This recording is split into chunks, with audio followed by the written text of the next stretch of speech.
Olá, pessoal do primeiro ano. Aqui é o professor Demilson Pereira Ribeiro, professor de língua portuguesa. Nós estamos aqui, no nosso trabalho, através do plano de estudo tutorado. Nós já estamos no volume 4 e isso prova que o nosso trabalho está rendendo frutos. Nós estamos conseguindo romper a dificuldade desse período todo aí e continuar as nossas atividades, que são muito importantes. Bom, aqui o nosso sumário. Lembrando que então na semana passada nós trabalhamos a semana número 1 com texto de produção, circulação, recepção de textos. Essa semana nós vamos trabalhar aqui a semana 2, os signos não verbais. Que nós já tivemos uma pequena ideia, a respeito do que é a língua, o que é a linguagem, e aí nós tivemos um pouquinho já a respeito dos signos verbais, as palavras, os signos não verbais, as imagens.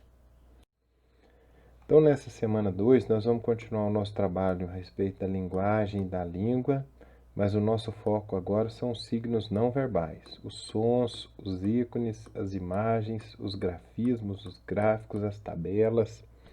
Aqui a habilidade que vocês estão desenvolvendo é integrar informação verbal e informação não verbal, na compreensão e produção de textos produtiva e autonomamente. Nosso conteúdo aqui é um conteúdo relacionado a funções da linguagem. Então, durante essa semana eu quero repassar com vocês lá o vídeo a respeito das funções da linguagem. Bom, começando aqui as nossas atividades, Em nossa última aula nós falamos sobre as diferentes formas de comunicar. Vimos que a comunicação no meio virtual pode acontecer de forma assíncrona ou de forma síncrona. Assincronia e sincronia. Vimos também que uma imagem ela pode dizer mais do que algumas palavras e pode até expressar sentimentos, emoções. Sabemos que a língua evolui e acompanha as necessidades dos falantes, sua cultura, seu meio social, as características.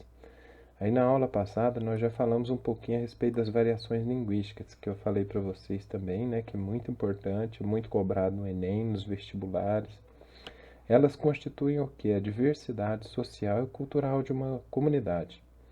Então precisamos trocar alguns cuidados para não exagerar e correr o risco de não sermos entendidos. E uma boa comunicação ela precisa ser clara, direta, concisa. Aqui tem uma tirinha, a gente vai ler, eu quero que vocês leiam. A tirinha, ela conjuga essas duas coisas que nós estamos trabalhando. Ela conjuga a linguagem verbal e ela conjuga a linguagem visual também. Então, leiam com calma. Aí nas atividades, na correção das atividades, a primeira pergunta, com base na tirinha, que eu já expliquei para vocês, que é um gênero textual híbrido, misto, envolve tanto a linguagem verbal quanto a linguagem visual. Pergunta, com base nesta tirinha, podemos afirmar o que, gente? D de dado. A variação das línguas não é um fenômeno exclusivamente linguístico. Ele é um fenômeno também social. Na número 2, pergunta qual era o problema inicial do tio na tirinha. Bom, segundo a tirinha, ele estava tendo problemas com acordo ortográfico, nós sabemos bem. Na número 3, pergunta por que o tio não entendeu o que o sobrinho escreveu.